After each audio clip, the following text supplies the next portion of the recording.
Good afternoon. It is Tuesday, October 23rd. Welcome to your Sioux Falls City Council informational meeting. I call this meeting to order. Councilor Kiley. Yes, Madam Chair. Thank you very much. Motion to enter executive session for the purpose of consulting with legal counsel or reviewing communications from legal counsel about proposed or pending litigation or contractual matters pursuant to South Dakota Codified Law 125-2-3. Second, Neitzer. There has been a motion to enter into and a second for executive session. We will go into executive session at this time, ask that the room be cleared. Roll call vote first, and then we'll ask that the room will be cleared. Council members Brecky? Yes. Erickson? Yes. Kiley? Yes. Neitzer? Yes. Selberg? Yes. Sale? Yes. Starr? Yes. Staley? Yes. Okay, that is passed unanimously, 8-0. I would ask the room be cleared. We will come back and have the remainder of our informational meeting after executive session. So again, we just ask that you clear the room.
All right, welcome everyone. We will reconvene your informational meeting. Our next item is administration communication, which we do not have today.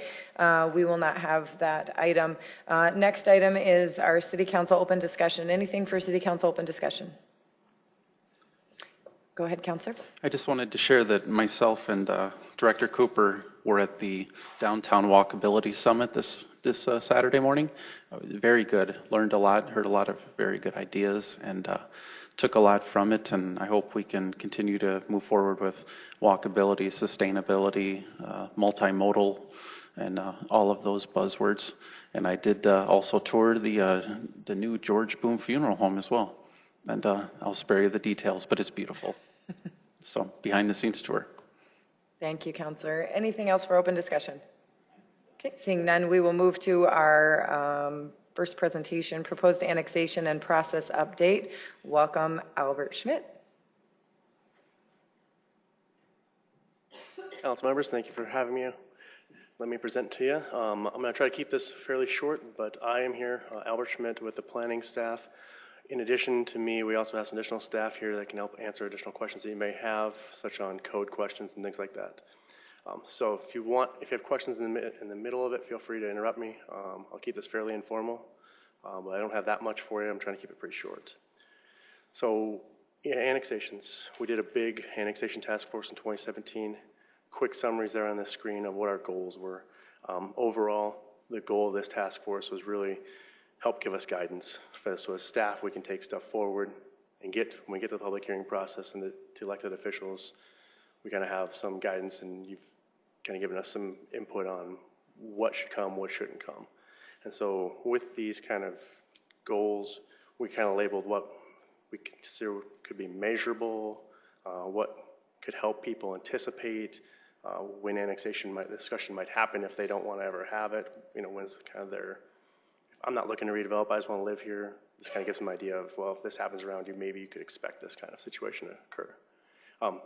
And again, if you want to see the full report, it is available on our website still via siouxfalls.org/annexation. Now, for the task force, just kind of giving some background information, we held 7 meetings between April 11th and October 18th.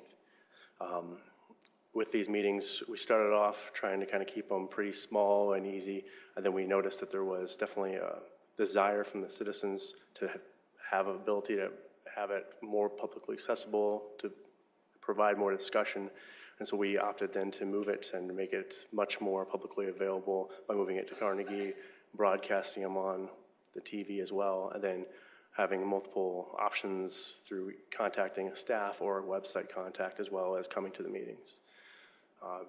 When we made up that committee, we really made an effort to try to make sure that we captured council's voice, but also citizens' voice from different aspects of the citizenry, people that are annexed, people that have gone through the process, people that haven't yet but are outside but are kind of in that scope, that area, to try to really get a holistic approach to who we're affecting.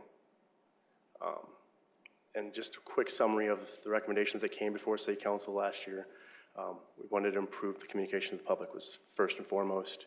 We wanted to establish the criteria for when we would then initiate the discussion on annexation. So when we would actually approach a property owner and go, it's time to start talking and thinking about annexation. We also wanted to talk about the standards that we applied to these areas, as there's a wide variety of different situations when we talk about annexation. And so you wanted to try to help those ones where financially it was just a bigger burden to bring everything all at once. And so you tried to figure out what was really important for us, what's the health safety issues that we face, and what do we really need to focus on.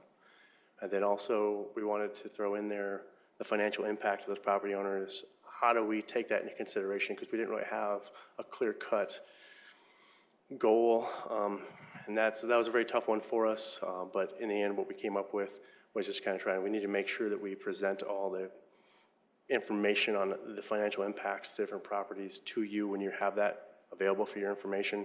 We didn't come up with a clear-cut, you can only be 50% of value or anything like that. That was a much harder topic to come up with, so we just, at this point in time, said we need to figure out and give you clear information on our best estimates on the costs that these property owners will be facing in the future so that they know what they're up against, and then kind of compare that to the property so that you have a good idea of what you're looking at. Is this 1%? Is this 5% of that property value?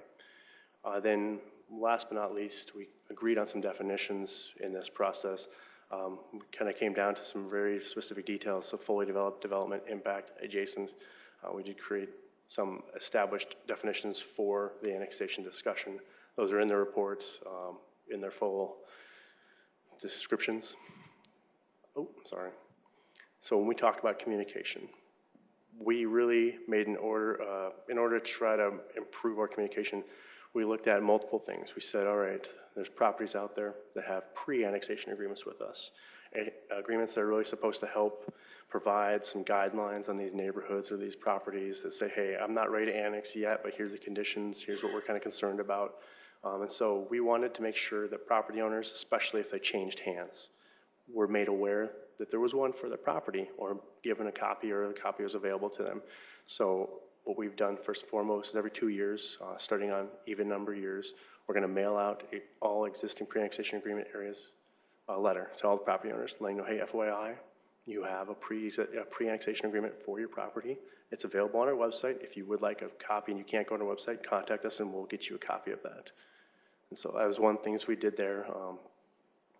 The next step that we did was when we have a petition to annexation, we reach out to the property owners adjacent to that annexation area to let them know about that annexation because the boundaries are changing around them, so it's something that they should probably note. We don't send it to annexed properties, just the non-annexed properties. We hadn't done that before this process. Planning engineering, as departments, we also try to work hard together during our capital improvements plans to meet with neighborhoods early on so that they are made aware of how a development of a roadway could impact their community, what they could expect, and just try to get them more information out front earlier on so that we can have that dialogue from a much earlier process, especially if that neighborhood's has a desire to actually talk to us about that. At the very least, we wanted to make sure that we got information out to them to let them know that we're here, get them our contact information, and let them know some of our rough information at the very early stages. And then we set department communication standards for the different kind of criteria. We laid it out in 3 categories to try to make it easier. So we didn't have just this wide one-size-fits-all approach. We tried to go like, most of the ones we're going to deal with are probably 3 or less property owners. So let's try to treat them with much more contact individually. Let's try to be very specific to their property. Let's try to get to them, get the word out to them. Whereas when you get to larger ones, 4 to 50, it's maybe not as advisable to go and ring doorbells on all those properties or send out letters to each property owner saying, I want to meet specifically just with your household. And then even more when you get to over 50. And we tried to really go, all right, what's the best way to contact these neighborhoods at the very beginning? Not like we wouldn't talk to a property owner if they came to us with concerns one-on-one. We definitely would, but with 3 or less, we really have a communication standard in there that really pushes us to get out there and contact these residents and really make sure that they're aware of the process that's going on around them. So another thing that we created, which is very beneficial to the planning staff, is creating a criteria to help us identify these areas, but also to help residents and property owners identify when they could expect us to initiate a conversation with them about annexation. And so you see here 5 criteria. The first one is our most important one that needs to be met before we can move forward at all, and that's, are you annexed around and is it already developed? So is the land around you being used for an end use? Are there retail sales on it? Is the house constructed? I mean, those kind of considerations. It's not that we just annexed it and the developer's going to develop it in 5 to 10 years. It's they have developed it. It's done. Somebody might not live there, but the house is constructed and can be occupied. Then, after meeting that threshold, then you have to meet one of the other 4 criteria 2 through 5. So just going through them. Criteria 2 is talking about utilities. Is the property already connected to city water, sewer? Well, that's what we're saying. Then we think as a staff that maybe you have or are receiving a city benefit already, so you should then become part of the city's tax base. Is there a CIP project adjacent within 3 years? Again, it's another city benefit kind of question going, is the city expending funds in your neighborhood that directly benefits your property? Then we think we need to have that conversation about, can we what's your concerns about coming into the city? How can we make the transition easier? The other one then is 4, has the street already been improved? So did we already spend the money on CIP? Is it already done? Then maybe we need to talk about how that went and how maybe the transition should occur for the annexation. Then the last one is another one where we say there's a developing area that we need to get to, and the only reasonable way to get through there is the access through this property. So in fact, kind of giving property rights to everybody equally, so that one person can't hold up another person's development based on that situation. And I'm going to get specific now for you on 3 of them that we've been working on that met the criteria from 2017. The first one here is on Ellis Road. CIP project you're well aware of is underway. 1911 and 2001 South Ellis Road. We took this forward to the City Council earlier this year. It was approved for annexation. We have a delayed agreement with them, so we won't actually file that documentation until November. That way, based on the taxes and all that, it just makes it easier for them.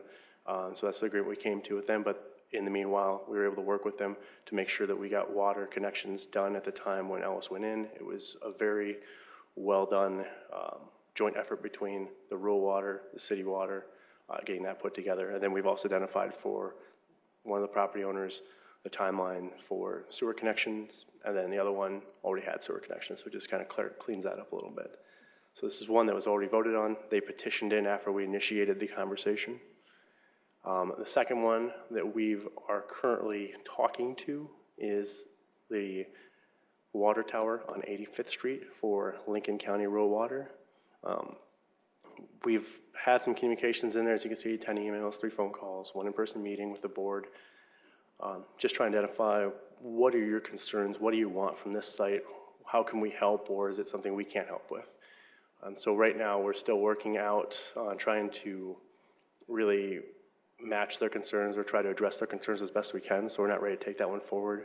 Hence the timeline that we put in there. We anticipated really coming back to it harder here the first quarter of 2019, but just trying to work with the property owner once again to go, does it make sense to address the concerns that you have?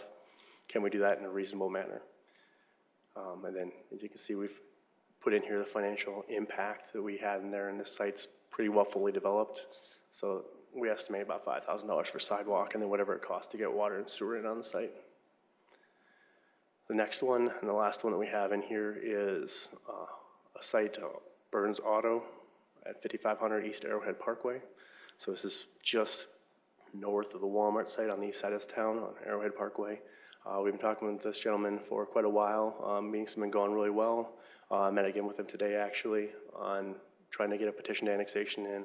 I think we're on this one pretty close to a very common understanding, and we'll hopefully have a petition annexation by the end of the month on this one.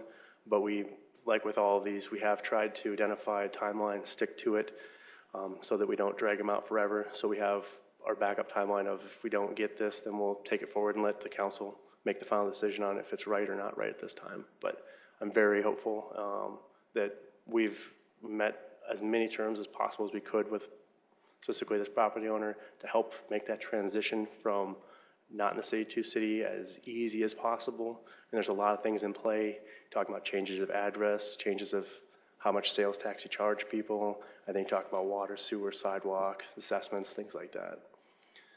So as you can see with this one, financial impact, it's part of a big CIP project, so there's no street that he's paying for on this one, but since there's access to an arterial roadway, then you pay for the sidewalk. And then the water and sewer connections would then be a private cost that they always pay. So that's my really short, really sweet presentation on that. I'd be happy to field questions, or we can get other people from staff to help out. Sounds good. Thanks, Albert. Are there questions for Albert?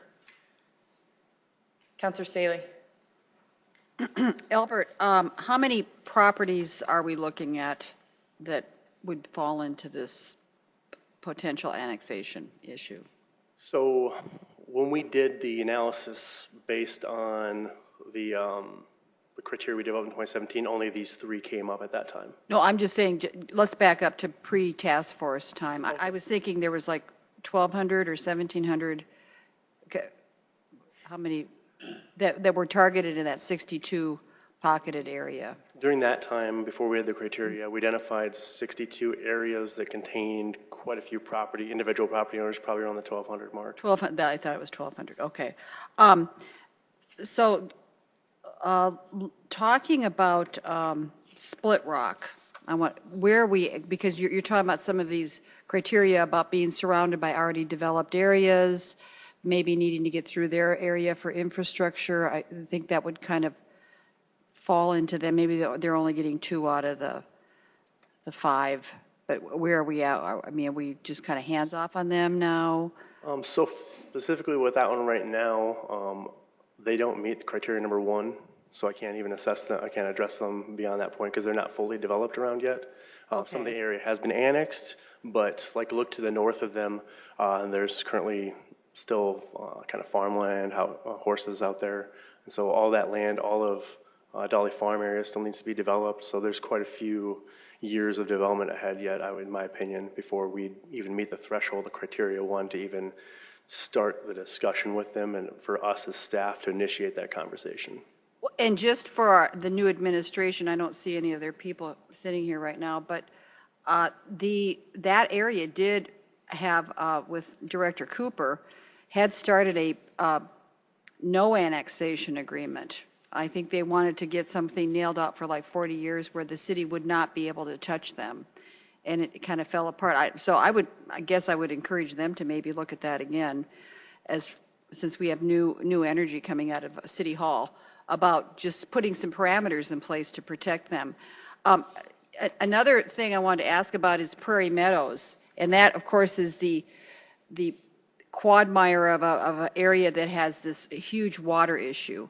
And I will tell you, I got a heart-wrenching phone call from a resident several months ago. She lives there. She's a widow. She said, my husband died. We have this home.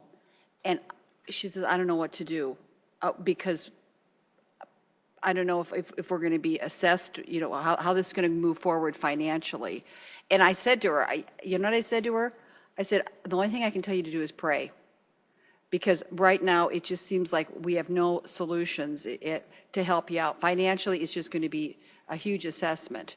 In my opinion, that's all I could say to her. Can you give me some other, since you're the guru on annexation, can you tell me some other positive news that I could call her up and tell her for Prairie Meadows? Sure. Well, specifically, depending on which street you're talking about, Prairie Meadows, again, it's at that one for us to initiate that conversation.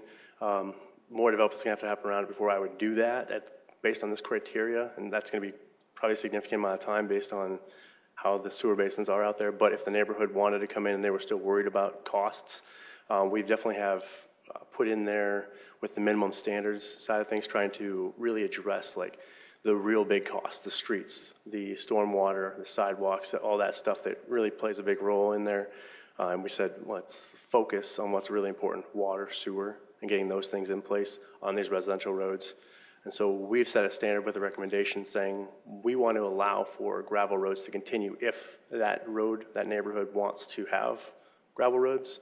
And then at the point where they're, as a neighborhood, ready to move on into a paved road, then they can petition us and then we can meet at that point. But for us to annex them, we didn't want to set that bar that high. We wanted to say, we just need to worry about water and sewer so that we can keep the costs down as much as possible for you, so that that's not a huge burden. Right, and when we came on, in 2.5 years ago, that was a real intense discussion, and these people are looking at $30,000 to $80,000 of assessments coming up against their homes, which I can see where that would really be a hindrance to trying to sell your house. But the other thing they've got going on out there is that, and I don't know where they're at right now with their fees, but they were paying, they had what is it called, the water? Sanitary sewer district. Is it sanitary to, is it, oh, yeah, that they were, water district. they had raised their charges to like $100 a month or more. Where are we at with that? Has that kind of taken itself back, or are they? I am not specifically not knowledgeable on that side. Director. Of things, so I'll let Okay. Mike. Thank you, Director. Sure. Good afternoon, Mike Cooper. First of all, I would say that on the east side, I want to make it very clear today that there's no there's been no motivation or indication to approach the Split Rock Heights neighborhood at all. So it's been completely off our. Wiped out. Okay, Yes, good. Thank off you. our Okay. timeline. With Prairie Meadows, Director Mark Cotter and I have been working with Erica Beck, the mayor's chief of staff, to revive some discussions with the sanitary district.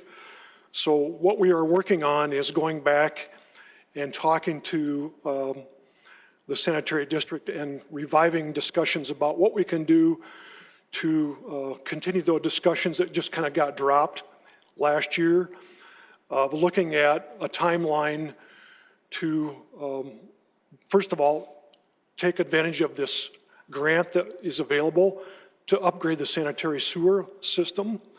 And then second of all, to look at a way of tying that into at least a pre-annexation agreement with the neighborhood. So we're just starting discussions right now to bring that back into the forefront again. So I wouldn't be surprised if within the next 2 to 3 months that we have something that we can update you on with there. So, because we still want something to happen out there to help that neighborhood with their sanitary sewer system. Excellent. And personally, my big concern with this whole annexation thing has been putting that heavy burden of assessment down on a homeowner and wherever they live, that we don't want to hurt them in the midst. They should actually be benefiting by coming into our city, I think. And with the standards that we adopted Yes. with the task force, we have a lot more flexibility to work with the property owners. Thank you. Yeah, thank And you. then, Albert, unless somebody else wants to, Go ahead, Counselor. well, Kylie wants to. Oh, you can I'll go step ahead. back. I've got a few things to say, but I can wait. Okay, ahead, Counselor so, Staley. then I just wanted to talk about those two properties and get some details on the 85th Street with the water tower area. It sounds like you're kind of going back and forth. What are the concerns that they have? What's the holdup? So specifically with this property, they're looking at trying to figure out their future best use of the property. And so we're trying to accommodate their scenarios with through our building code and our zoning code on trying to figure out, is there amendments we can make or suggest and bring to the council where it would then benefit this property owner and allow them to do like a shop or an office on site where there's a water tower. As currently right now, our codes don't allow for any of that. And so we're just trying to go, is this something that makes sense for us, or are we going further for one property than we ever would for anything else? We're just trying to make sure that anything we propose to allow for that would make sense, and that could be something that could be equally used or utilized citywide. And so they're not having a problem with the $5,000 sidewalk assessment? I don't think they're looking to throw me $5,000, but that wasn't the main issue for their issue. Their main issue was, we have future plans for this area that we could use and we're looking to use. Is that possible? Okay, and then the Burns Auto thing. Yeah. What were some of their concerns? So Mr. Burns just had, his main concern was much like a lot of the other ones. When are you going to make me hook up to water, sewer? What if I want to do X, Y, Z with my property? Are you going to make me connect in based on that? And so we kind of identified through back and forth discussions on what he's really looking for. And would we, for instance, if he wanted to do an addition onto the service bay, so we had another bay or something like that for more cars to work on, would we really at that point say, all right, well, now you've revamped the whole site, so now you got to connect into water and sewer because you did this? Does he have a septic system now? He has a holding tank. So it's like a septic system except for no drain field. Oh, really? So they come and pump it. And he's also on, he has a water well as well. So you're going to allow him to keep that? Or is that's what you're debating In the agreement, about? we talked about setting a sunset on that. And so the draft agreement we have right now sets a timeline of, I apologize, 2024 before we'd give notice. And then you'd have 5 years from that. So roughly, if you waited till the last minute, 2029, before we'd ask him to connect into water and sewer. So if he agrees to this, then it comes back to us just to kind of a Yeah, he'll routine sign it, and then you would improvement. see that agreement with the annexation to fully approve. Yeah. because I know he was another one that kind of stood up in the midst of that first annexation energy that was concerned about his rights and how that's going to look. So I'm really glad to see that you've got this attitude of helpfulness. I actually talked with Albert last week, and he was so very helpful. I called the mayor and gave him a thumbs up because we really want to encourage our employees to be caring for our citizens because it is their money, the citizens, and it's the citizens' business. So thank you, Albert. Councilor Kiley. Thank you. And it was a long process, but it was a worthwhile process because most importantly, it gave you guidelines, more concrete guidelines in which to follow, and it also gave our rural neighbors a better idea of what the process is defined as well. And I think, you know, in my opinion, some of the bigger things that came out of it was just the communication process and beefing that up, and you covered that as well already, just to make sure that people knew that they potentially at some point in time are going to be on the radar. And what were those so-called triggers? I do know that we got away from the term triggers, but it's been enough time past. I can't remember if we replaced triggers with another word. Criteria. Criteria, thank you. So it's exactly what that criteria is. Thank you. In fact, I even have that written down here, so I should look at my own notes. So then we did establish the criteria, which then better identifies, and as was already mentioned, one of the rural communities just to our east doesn't even qualify because they haven't met criteria number one. That has to be met. Number one is a necessity. It can't be 2 and 3 or 3 and 4. It's got to be 1 and then at least one of the others. So that gives you as well as these other surrounding communities a little better information. And then I think one of the big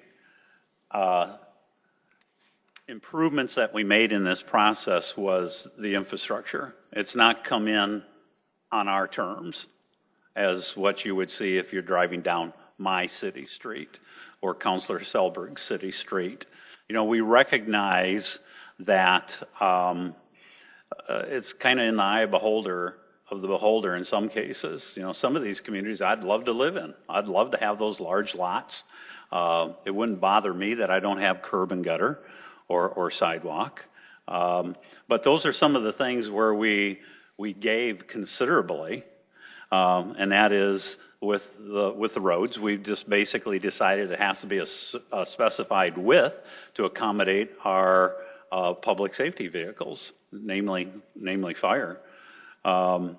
The septic tanks, you know, why would you require somebody to replace a brand new septic tank and when it's fully functional? So as long as it's functioning properly, you know, give them that opportunity to use that and then hook up eventually to the city system.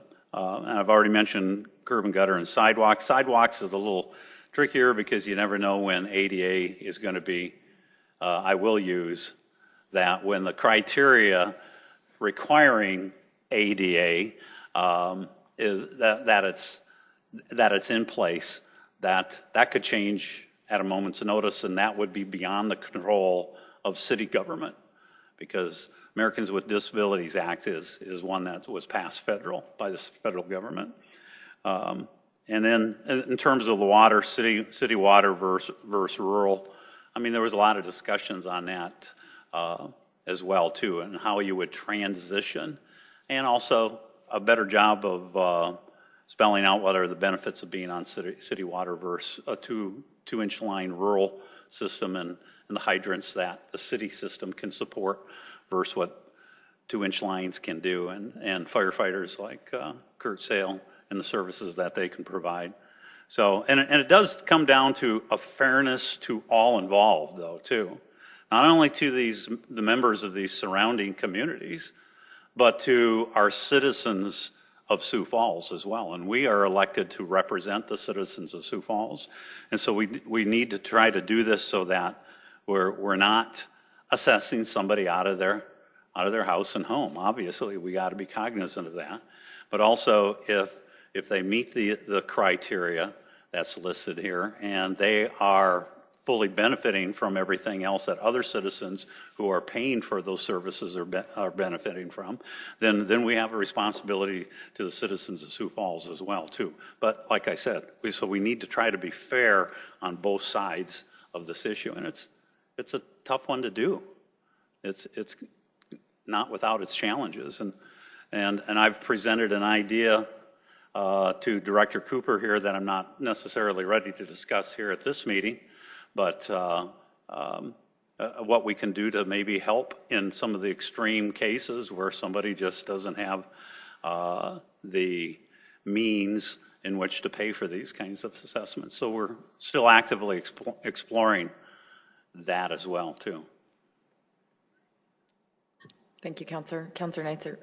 Yeah, just thinking back to the task force, communication is huge, and so thank you for all of the communication that you are and will be doing with all of these parties. And the other thing was clear guidelines. So you have very clear, kind of marching orders, as it were. So rather than chasing 62 around and trying to herd all those, you can be very laser focused, I suppose, on the ones that are getting to the criteria. So it's got to help you too.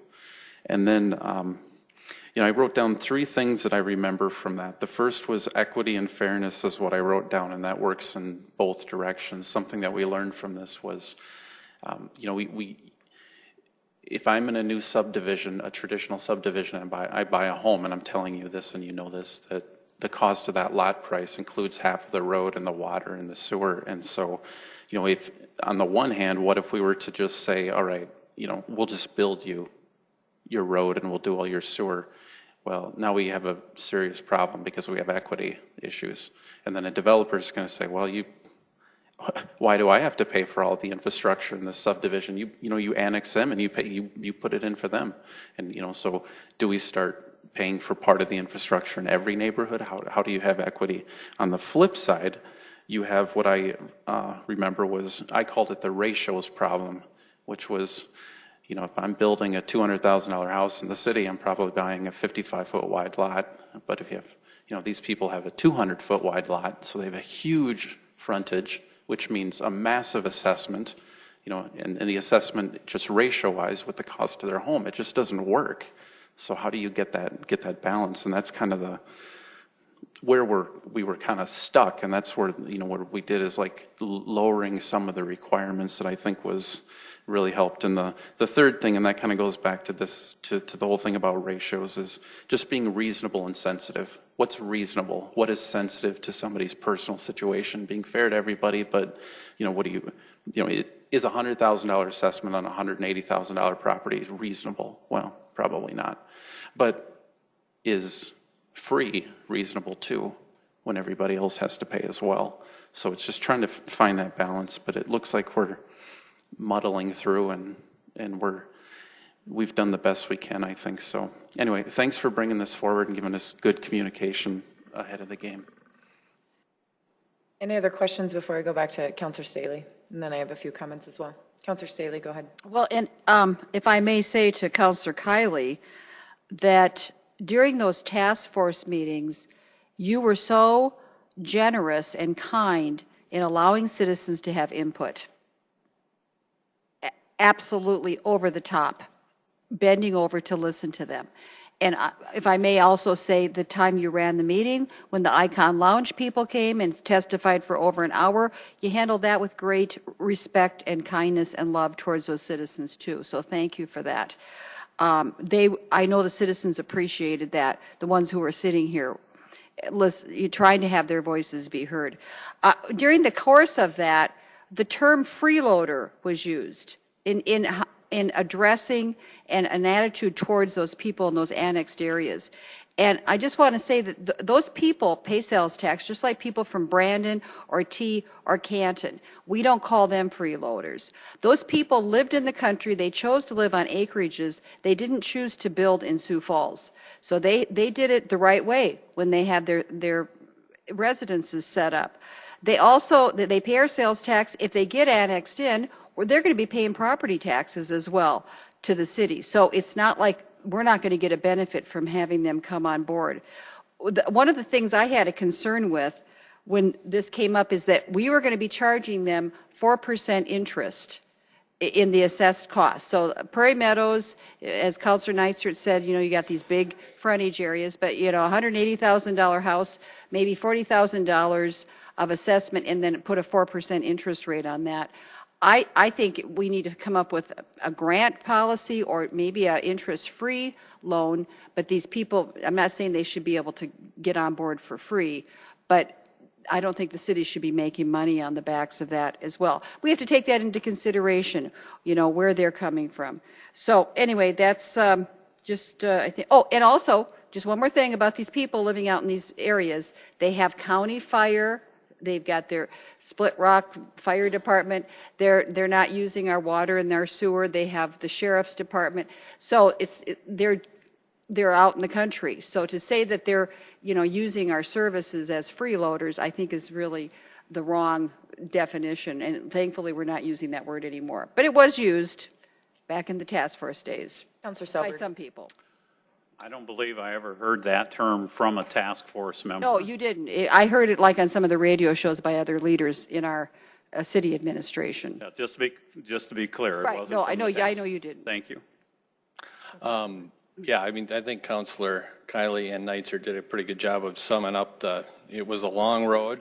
There were certainly no easy answers, and I don't know how many meetings did we have? 7? So hours and hours, and I think the effort was made to hear everybody out. I did like the part where we had the citizens involved with the task force. I think their feedback and involvement was invaluable. So I think overall it was a long road, but we made a little bit of inroads. But yeah, I don't know that there'll ever be a clear answer to it, but we just keep trudging away. But I can't believe it's been a year ago already. So when are we going to get the band back together and have a reunion? That's all I got. Funny. Thank you, Counselor. Any other questions? I have a couple. My questions, I know we went over 3 of them. I know that there's a few others, and I know I've reached out as well, such as other ones that are completely surrounded. On your list of 3, are those the only ones that are completely surrounded, or just the ones that you're taking action on at this time and meet the criteria? Those 3 are the only ones that were fully surrounded and developed around. There are other ones that may be surrounded by but aren't developed around yet, so they didn't meet that first threshold. So then at that point, I didn't analyze any of them Past further. that. And Okay. typically, I'll look at this on an annual basis and say, is there anybody else who now meets the threshold that didn't?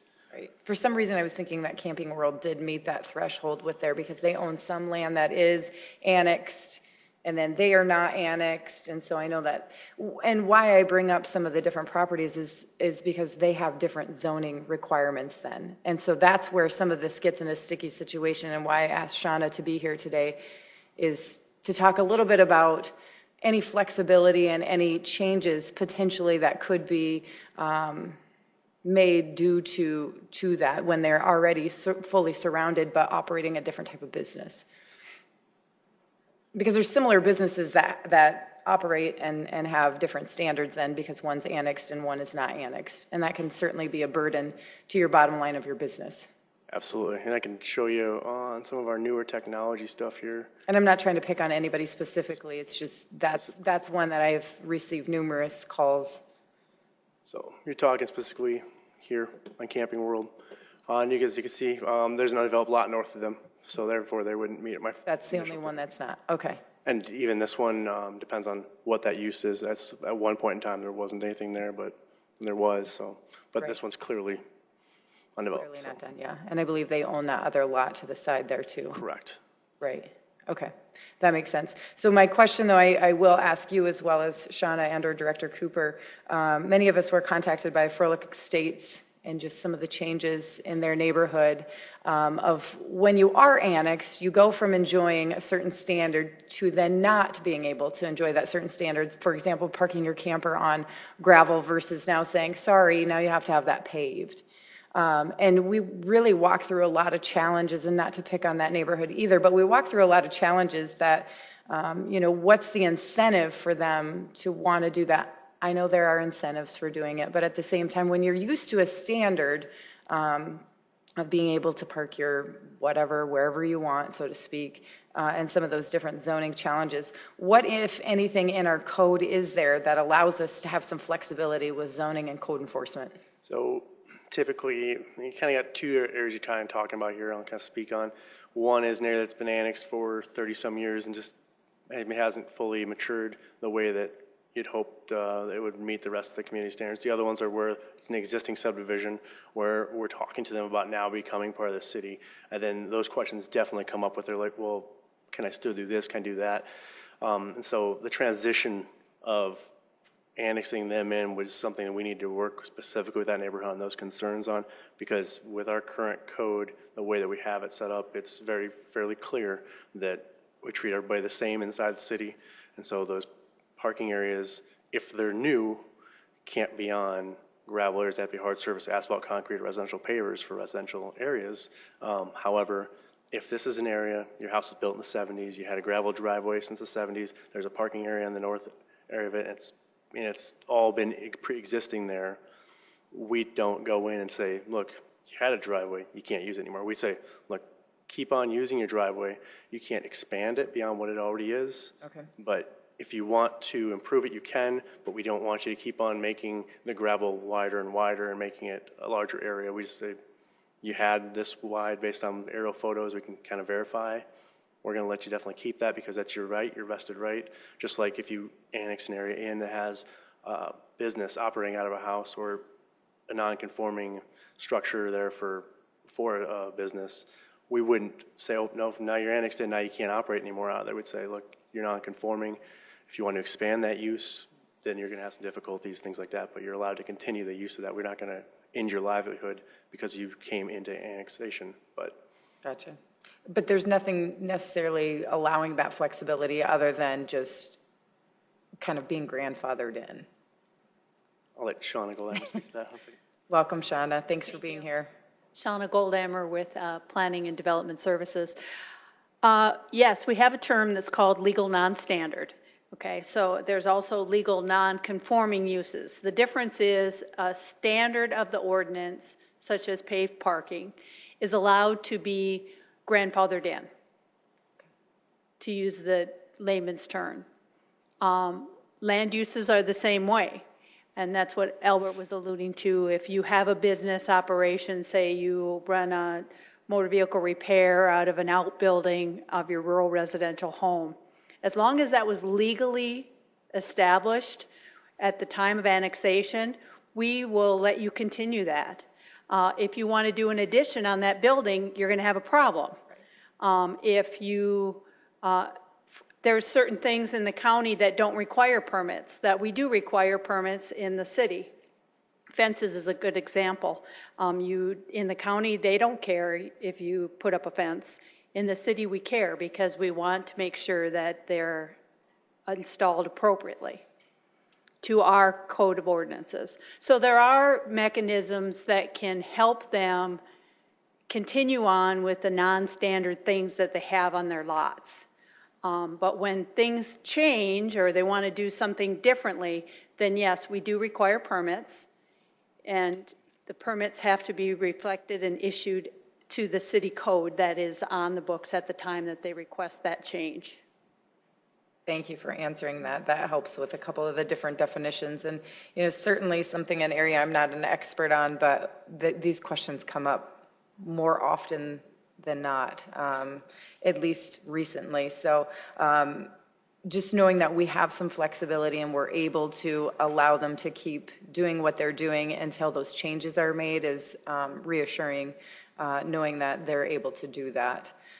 That's helpful. Any other questions or anything? Councilor Staley? Well, okay, you brought up the Norton Froelich issue, and that, from what I got from talking with Shauna, seeing the interviews on TV, those poor people up there didn't have the wherewithal to get it written down.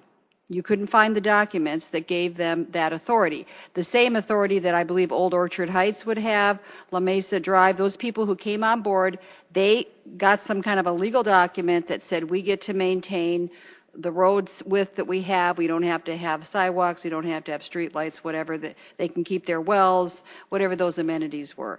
So I feel for those people. I haven't heard from them lately. Maybe you're getting some other kind of issue coming up. But when they've had gravel driveways, which by the way, Prairie Meadows was told in the midst of their agreements that they could keep their gravel driveways if we bring them in. So apparently Albert's nodding his head, gravel driveways are part of the mix of negotiation. So to go up to Norton area up there and say, hey, you've had the gravel driveway, now it's not acceptable anymore for where it is, however that played out, that we got to make sure we're not doing that to citizens. And we have people up there living next to big warehouses that have semis parked there across the street, and then this lady had been parking her semi, and then she's told, well, you can't have that there because it doesn't fit in to the scheme of things. We have to handle that area totally different than we handle an area where Councilor Selberg lives, because to me it's totally different standards, and they came in with a certain different attitude when they were annexed back in the 60s or whenever that was. So just moving forward, I hope we show, and I think that's all been somewhat resolved. I haven't heard lately from them. I mean, here we have these people who are living across the street from this thing that is turning out to be like a junkyard that has vehicles parked there for months gathering water. They're seeing rats running around, and we're telling them, well, too bad. You know, they're kicking up dirt all over their houses. They live across the street. You're living by this, but we're going to apply the same standards that we give to the Tut Hill Park people or the 57th and Western. So I just think we need to have great compassion and common sense when it comes to dealing with these areas. I agree.